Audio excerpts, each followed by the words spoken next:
Hello and welcome back to another PlayStation Bad video. Welcome back to Frogboy X1 Gaming. I'm Andrew and today we're talking about the PlayStation. Well, not necessarily the PlayStation, more along the lines of the fans, but today's theme is going to be I bought a PlayStation 5 for the bangers. Where are they at? So if you like this content, don't forget to like and subscribe. I know I'm joking around a little bit, but I'm really being serious, man. I bought a PlayStation 5 for the bangers. For the bangers. That's what I bought it for. Where are they at? Where are they at? Like, I have not gotten any PlayStation 5 bangers yet. Literally everything we've bought in has been PlayStation 4 games at a premium price. But they look so good, they tell me all the time in the comments. But those are the best games ever, and it's high quality. 40 FPS, 30 FPS, I'm sorry, my friends, that's not quality to me. That is not quality. That is borderline unplayable, if you want the honest truth. But they throw out all the names, they're like, well, what about Returnal? And I'm like, Returnal? Really, man? Really? Returnal is the hill you want to die on. Or Ratchet and Clank Rift Apart? Really? Really? You going to die on that hill too, buddy? Demon Souls? Demon Souls, really? Yeah, the game looks great, but it is literally the PlayStation 3 game with lipstick. Seriously, like, we paid $70 for a PlayStation 3 game. Let that sink in a little bit. Let that sink in. Now PlayStation's asking us to pay $70 for The Last of Us 2? Man, I don't know what is wrong with you PlayStation fanboys. Like, I really don't understand it. This isn't about Xbox. Okay, this is between me, my PlayStation 5, and what I have invested in my PlayStation 5 for a PlayStation Premium experience that I've not yet to get. That PlayStation box up there says 4K 60. It doesn't say 1440p 60 frames a second. It doesn't say 1196p at 60 frames a second. It doesn't say, what is it? Oh, 1296p at 60 frames a second. No, buddy. That thing says 4K 60 frames a second. I mean, what can you do? You can count that on a couple of fingers. We got Sifu 60 frames at 4K. Okay, nice. We got Sifu. We got Gran Turismo 7 4K 60 frames a second. Oh wait. That's about it. That's all that we've gotten from PlayStation. Well, actually, Sifu's not even a PlayStation first-party game, so we won't even count that. But I mean, what we got? Gran Turismo at 4K 60. I think that's literally probably the only one that's 4K 60 out of everything. And to be completely honest, I mean, that's not even, like, when you get into the rain and everything, it's not necessarily 100% like 100% stable. I'm not trying to bash PlayStation in these videos. Like, I'm not. Why would I go out of my way to spend this much money on a PlayStation 5 if all I intended to do was bash it? That is madness, man. I'm a middle-aged gamer with a family, with kids. I started this YouTube channel because I was getting irritated with everybody always doing, like, the whole thing that you guys expect me to do when it comes to PlayStation. You want me to sit and speak highly of it while saying the Xbox stuff is trash. And no, man, no. Like, I get a pretty good dollar to like entertainment value out of my Xbox. Like, I do. I really do. On my PlayStation 5, I got PS Plus Premium. That definitely added a lot of value. But guess what? I still don't turn it on. I still don't turn on the PlayStation 5. There's nothing on there for me to be like, oh yeah, this is great. Trust me, visuals, they can look good, man. That should happen with a new PlayStation. As far as I'm concerned with the PS5, that thing is literally PS4 Super Pro. I mean, am I wrong? That's what we've been playing, guys. We've been playing PlayStation 4 games on the PlayStation 5. And yes, you know, like, why we're here, just to do this for you guys. Xbox has put out a few games on the Xbox Series X since it's come out. I'm not going to say any one of those are bangers either, except for Forza Horizon 5. Like, I really love that game. I do think that one is a high-quality game that is definitely worth picking up and playing. I'm getting plenty of gameplay out of that. I'm really having a good time. it's a really good experience. And it is by far my favorite Forza Horizon game in the series. So yes, that one to me actually is a pretty good game. But you got to understand, guys, these are only my opinions. They're my opinions. I don't feel like I'm getting a proper, solid, good enough value out of my PlayStation 5 experience that is, that is frankly, they came out and they told us, oh yeah, you're going to pay a premium. Well, explain to me why I'm paying a premium, man, because I'm playing PlayStation 4 games that look better than what I could have played them on the PlayStation 4 Pro. Like if I want them to look that good, I still have to play them at 30 frames a second. If I want to take visual cuts, you know, then I get then I can play them at 60 frames a second. But I'm not getting that premium visual experience anymore. I'm just getting 60 frames a second on a console that should be more than capable of doing 60 frames a second easily. But no, it's always a compromise when it comes to the PlayStation 5. It is always a compromise. And you're starting to see that with third-party developers now. You are starting to see third-party games start to lose when it comes to the Xbox, man. Like, you're seeing that, and you're going to see more of that as this generation goes. Now, you guys were all funny, and Digital Foundry was doing their best to hold the PlayStation up on their shoulders when the generation first started. I did. I was a sucker. I bought a whole bunch of those games. I bought 2 copies of those games, and I'm here to tell you that my experience does not meet what Digital Foundry says. It just doesn't.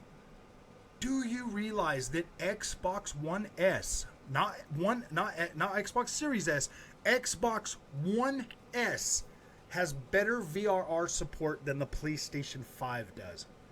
It has the full gamut VRR support. And it works on a 2.0 monitor, it works on a 2.1 TV, it works on every screen I've tried it on. And it works. And it's good. And it also allows you to take advantage of low frame rate compensation on older Xbox games. So if you've got games falling down into the 20s, oh dang, man, it moves them right up, man. So if you still have an Xbox One S and you happen to watch this video, get yourself a 1440p monitor with VRR support, and yeah, dude, that thing's going to be great. And then you'll be able to use Game Pass Ultimate to stream games at 1080p 60 frames a second. That is awesome.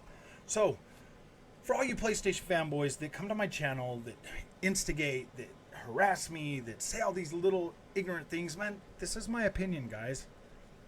Your PlayStation 5 experience might be exactly what you've always dreamed of. It might be. And I'm not telling you you're wrong. Have I ever told you that you are wrong? No, I've never told you that. And I've never tried to be mean to you guys. I mean, I might call you ponies and get a little, like having fun and stuff, but I've never literally been mean to you guys. I've never blocked you from my channel. I've never told anybody else to block you. If anything, I defend you guys when we're in chat and you guys are freaking out and stuff.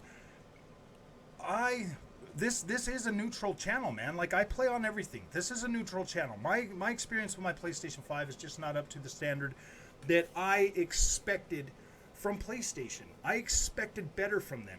And,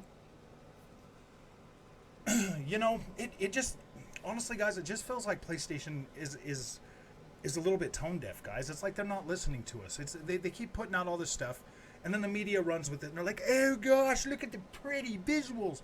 And it's like, no, wait a minute. That's still 30 frames a second, guys. Like, what are we doing, man?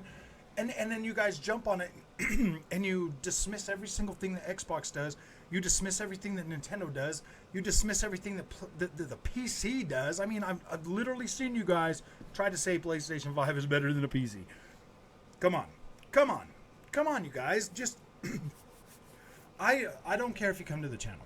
Like, if you guys come and hang out, you just got to understand, like, these are my opinions, man. Like, I'm not saying that PlayStation is bad or that it sucks. Like, I don't believe that. Like, I literally do not believe that.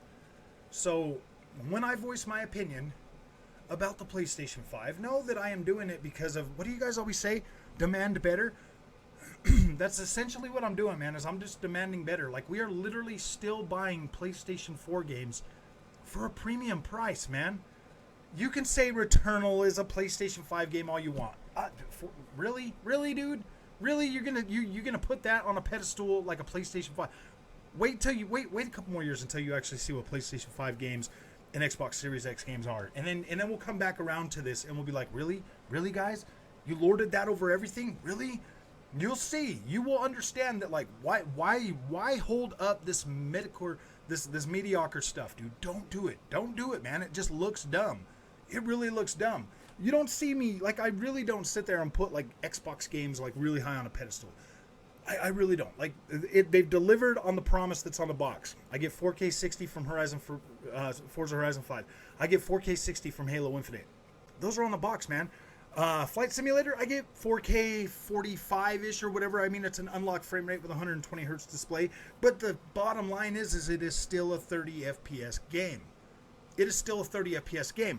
But the fact that I have a PC and I get a free copy on the PC, then it is a however many frames my PC can do, which is well over 60. So, you guys need to calm down, man. Ratchet and Clank Rift Apart, it was a pretty game, dude. It was a pretty game. But seriously, man, that should have been like $49.99. Like, seriously, $49.99. That would have been a perfect price for that game. A perfect price point. $70, man. Like, you guys need to stop holding this stuff up like it's some kind of, like PlayStation is some kind of a superior freaking thing, because it's just video games, guys. It really is just video games. If you cared that much about visuals and performance and all the other stuff, you'd have a PC, man, because this PC blows away these consoles, like, in every freaking metric, period. Like, it just does. Smoother, faster, stronger, better looking visuals, higher settings. If you really cared about visuals so much, I don't think you'd be on a PlayStation. But I understand a lot of us can't afford PCs, so we are stuck with our consoles. And I get that, but to try to lord PlayStation over Xbox like it's some kind of, like, oh my gosh, this is the best ever at 30 frames a second. Come on, guys. Come on. Play some of these. I mean, seriously, how many of you guys actually play these games at 40 FPS quality mode? Answer that in the comments. Serious answers too. Like, how many of you guys are actually using the 40 FPS mode on your $1,500 TV that you need to get that? I really want to know, man. Please tell me in the comment section how many of you guys are using the 40 FPS quality mode. I really want to know, guys. I really want to know. Prove me wrong, man. Prove me wrong. You guys say all these games are bangers. I don't believe you, because I bought them all and I don't feel that way. And seriously, man, like, dude, you guys see me get happy over a game called Power Wash Simulator. Like, it was a cool game, man. It's fun to play. It was free on Game Pass, dude. It's pretty cool. I didn't have to pay $70 for it. That takes a whole lot of weight off your shoulders when you're not that heavily invested in it. You can actually just sit back and be like, oh yeah, this is cool, I can enjoy it. But when you're paying $70 for a thing that you're feeling like you are getting premium, but then you have to listen, like, seriously, bro, if you have to listen to other YouTubers tell you it's a premium experience, man, is it really a premium experience? I can get on Forza and Halo and all of them games and have fun. Why? Because they're on Game Pass, bro. You can sign up for $15 every 6 months. You could play all those games, and you could play a lot of them in a whole month for $15. On the PlayStation, it's a different story, man. You got to pay $70, or you got to wait till later. Yeah, dude, it took them 6 months to fix Horizon Forbidden West, guys. 6 months. But I'm going to go ahead and stop complaining. If you like this content, don't forget to like and subscribe. And let's move forward together, man. You guys are definitely welcome in this community. I do appreciate you. I appreciate everyone that watches the content and supports. I'm sorry, guys, that I don't have a lot to say good about PlayStation right now. Like, I do apologize for that. I wish that there was more good stuff like PlayStation Plus Premium to really talk about. And I do plan on making another video on PlayStation Plus Premium, because I think it's a solid service, and I think that it's going to help. I think it's going to help add value to the PlayStation 5 experience for a lot of gamers out there that just can't afford to buy these $70 games all the time. So, like I said, if you like the content, don't forget to like and subscribe, and I will see you in the next one.